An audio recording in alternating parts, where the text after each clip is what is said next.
লোভ সামলাতে না পেরে আমি গাছ থেকে কাঁচা বড়ই পাড়া শুরু করে দিলাম। গাছটার মধ্যে এত পরিমাণ বড়ই ছিল, দেখেই আমার খেতে ইচ্ছে করছিল। তো যেই ভাবা সেই কাজ, আমি বড়ই হাতের কাছে যতগুলো পাই সবগুলোই বাসায় নিয়ে আসি ভর্তা করার জন্য। প্রথমে আমি একটি হামানদিস্তায় কিছু পরিমাণ কাঁচামরিচ আর লবণ নিয়ে খুব ভালো করে থেতলে নেই। এরপর এর মধ্যে দিয়ে দেই সামান্য পরিমাণ ধনিয়া পাতা, সামান্য না মোটামুটি ভালো পরিমাণে দিয়েছি। আর বড়ই ভর্তায় কাঁচামরিচ আর ধনিয়া পাতার কম্বিনেশনটা খুব বেশি ভালো লাগে।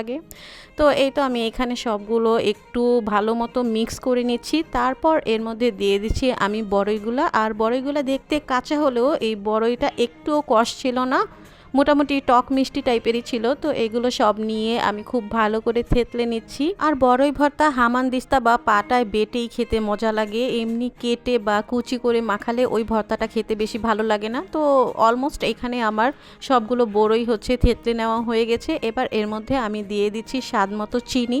এরপর আবার হচ্ছে আমি ভালো করে এগুলো থেতলে নিচ্ছি যেন চিনি সবটুকু হচ্ছে বড়ির সাথে খুব ভালো মতো মিশে যায়।